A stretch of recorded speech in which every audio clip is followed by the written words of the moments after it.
Taigi sveiki visi, dėkui, kad sugrįžote į dar vieną video apie BMW E36 Turbo projektą. Pagaliau E36 galiu filmuoti nebe garaže, o lauke. Per 1,5 metų pirmas kartas, kai pati kregždė sugebėjo išvažiuoti iš garažo, nes paskutinius kartus reikėjo įstumti, ištraukti, įstumti ir panašiai. Tai paskutiniai video ar darbai, kuriuos padariau E36, tai buvo pasikeičiau visokius daviklius, susivyrinam tepalo šeles, visokius vanusus. Esmė tokia, kad pas mane garaže pasibaigė, kaip pasakyti, resursai, nes man dabar reikia suskabinti visokius interkulerius, susivyrinti aliuminius vamzdžius, o aš neturiu garaže nei trifazio nieko, tai šitą E36 reikia stumti į kitą garažą, kur pasibaigti visus vyrinimo ir darimo darbus.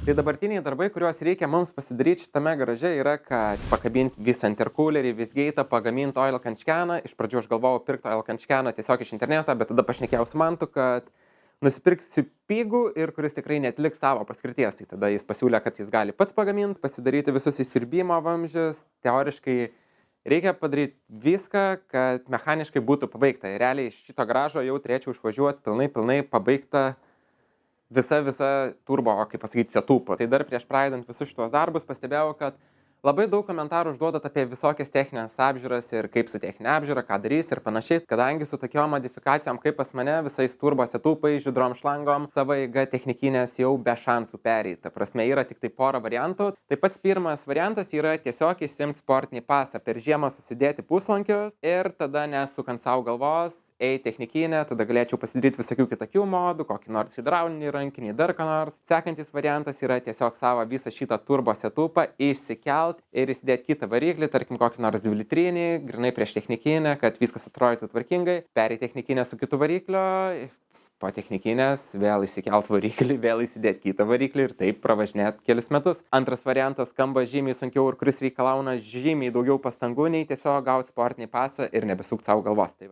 Taigi darbus pradėjom nuo to, kad nusiėmėm turbino šaltąją dalį ir pradėjom žiūrėti, pro kur vesti visus vamzdžius link interkulerio.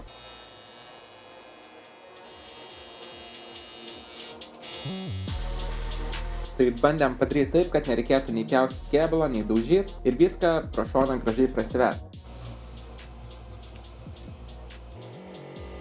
Tuo tarpu, kai Mantas pradėjo visus vamzdžius vyrint, aš nusiėmiau downpipe'ą, kad suvyniočiau į termobintą, tada nusiėmiau ir pačią turbiną, kadangi reikia vynioti ir visgeito išėjimą, nes jis yra labai arti visokių šlangų.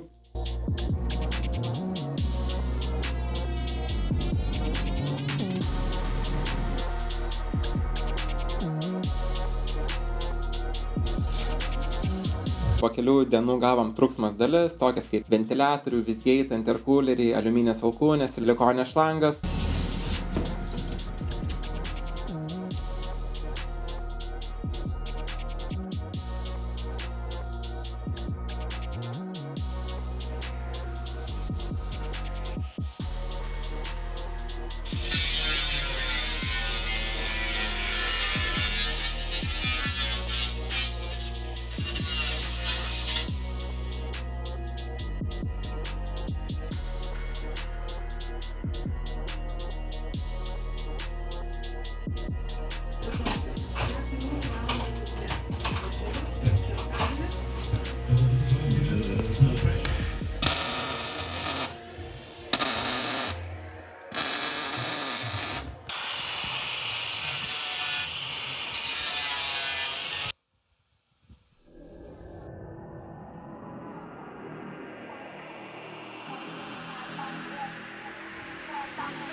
Tai dar greitai, jeigu kas nors planuojate susidėti turbiną, pasidaryti turbo setupą ir net neįsivaizduojat nuo kur kas pradėti ar į ką nors kreiptis, tai aš galiu rekomenduoti MS Project. Mantą, jis ta prasme užsiema šitais visais buildais, tikrai žino, ką daro, visokie išmetimai, olkančkenai, detalių gaminimai ir panašiai. Tai vat, hebra, jei norit susidėti turbo setupus ir nežinot, kur kreiptis, rašot Mantui, jis tikrai šitoj vietoje gali jums pagelbėti. Tai kas belieka padaryti šitai kregždžiai, tai realiai termiškai pasakius, susidėti visus hamutus ties silikoniam šlangom, sujungimais, tada pasibaigti visgeitą, planuojam nuo visgeito padaryti išėjimą pro bumperį, tai bumperį pasidaryti skylę ir tada šiam garaže viskas bus pabaigta, man bereikės nusivaryti kregždę namo ir tada jau kregždę galėsiu pastatyti iki pavasario, iki stendo.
Patogiai atsisėsti ir viską detaliai pabandysiu dabar papasakoti. Tai pirmiausiai pradėsiu nuo šito įsirbimo vamzdžio aliuminio viso. Aš galvojau, kad reikės daryti bent jau 3 jungtis, tai gaunas viena čia, ten prie laisvos eigos vožtuvo, tada kažkur prie bovo ir prie interkulerio. Prisipirkau daug visokių jungčių, kurių nebeprireikė. Yra tik sujungimai per 2 vietas, vienas prie sklendės, kitas prie interkulerio. Jis turi ganėtinai daug laisvos eigos iš visų pusių, tai gali judinti, jis niekur nesbrūžins ir neklius. Tada prie jo apačioj pasidarėm laisvos eigos vožtuvo paėmimą, ten irgi pasikeičiau šlangą, taip kad šitą visą vamzdį vedėm pro pat lempą ir į apačią. Gavosi, kad nereikia mums pjaustyti jokio kėbulo, daužyti, nes mačiau daugumą, kad kas daro bildas. Jeigu ten kažkur kas netelpa, tada pjauna čia skylės, veda pro šonus. Aš tikrai žiauriai nenorėjau pjaustyti visos šitos kregždės, tai gavosi taip, kad tiesiog panaikinom automatinį lempų pakėlėjo varikliuką iš lempos.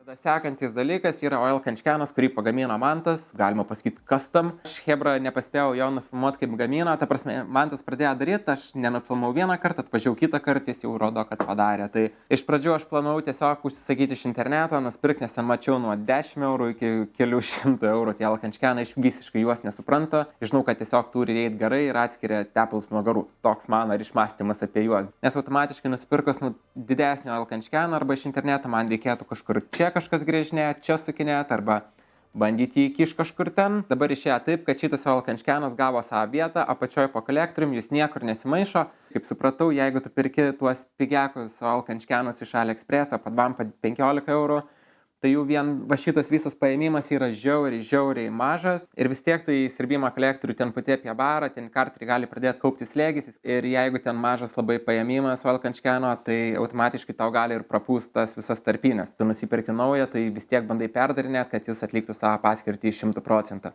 Interkuleris, tai kaip mes jį čia sugalvojom pritvirtinti. Gavosi taip, kad čia pasidarėm tokį laikiklį, jis iš viršaus laikosi, tada užsida bumperis ir dar bumperis iš apačios jį laikys. Šitas interkuleris yra žiauriai didelis, taip kad pjaustėm teliką, gaminom laikiklius, pjaustėm mūsą ir pačius lempų kampelius reikėjo nusiimti, užsilituot, kad viskas gražiai susidėtų. Pereinam į kitą pusę. Irgi nieko nereikėjo pjaustyti iš kėbulo, tai originaliai šalta turbinos dalis pas mane ėjo, kad sukasi šitą kriauklę ir išėjimas gaunasi į apačią, į šoną. Ir jeigu mes būtumėm palikę tą originalų išėjimą, tai man būtų reikėję tiesiog pjaustyti čia kažkur arba bandyti kažkaip pradaužyti, prakišti. Per priekį, kur radiatorius ten netelpa, nes silikoninės šlangos, difuzorius, tą visą išėjimą reikėjo išpjauti ir iškart vamzdį vyrint nuo turbinos, vos ne 9 laipsnių kampu į apačią, bet iš vidaus viską gražiai išfrezavom ir gavosi viskas lenktai, gražiai oro išeit.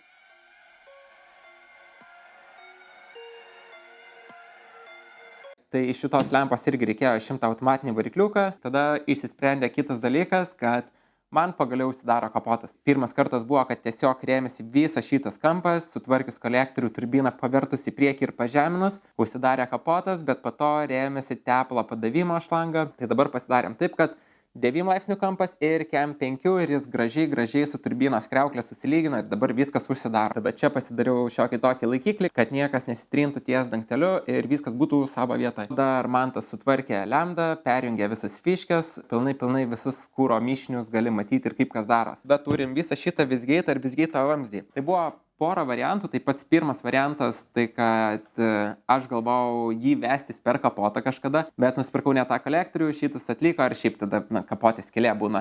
Kitas variantas būna, kad visgeitą šitą išmetimą daryti tiesiog į dugną ir palikti ten. Tai jeigu visgeitą nusivyti tiesiog į apačią, gaunasi taip, kad jis vis tiek šaudo tas liepsnas ir variklio apačioje, kaip pasakyti, degint žiebtuvėlį tikrai nenorėjau ir nelabai koks variantas atrodo. Visgeitą pasidarėm šone, pro bumperį, taip pat buvo pas Mantą padaryta ir man asmeniškai šiaip patiko tas variantas. Tai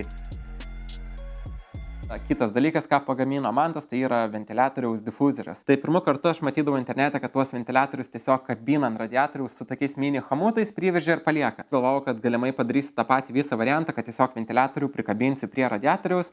Bet pasirodo taip, kad jeigu tu tai padarysi, tai ventiliatorius automatiškai aušins tik tam tikrą plotą, o visas radiatorius liks neaušinamas. Mantas pagamino difuzorių, tai dabar visas radiatorius aušinas tolygiai. Tada jį dar pajungia prie vėmso, perėlės visas, kad veiktų nuo tam tikros temperatūros ir viskas čia gerai. Nežinau, ar nieko nepamiršau, bet visoje pabaigoje gaunas taip, kad E-Tram 6 turbo projekto visa mechaninė dalis yra pabaigta. Trūksta tik tai koinės, filtras kažkur ten mėtosi. Ir dar reikia sankabos, bet sankabą per žiemą susidėsiu. Čia vienintelis dalykas. Pavasarį šitą kregždę bandyti varyti ant stendo ar pasižiūrėti, kiek arklių čia atsisuks. Ir tikėtis, kad viskas atlaikys, bet jei suprato, turbūt atlaikys. Tai manau ir viskas šiame video. Tai dėkui chebrytė, kas pražiūrėt, kas netingėti žiūrėti visą video. Jeigu kam nors buvo įdomiau, paspauskit like. Bandysim dar kokį nors video apie kregždės ir turbo projektus padaryti. Tai dėkui jums už jūsų peržiūras ir susitinkam kituose video.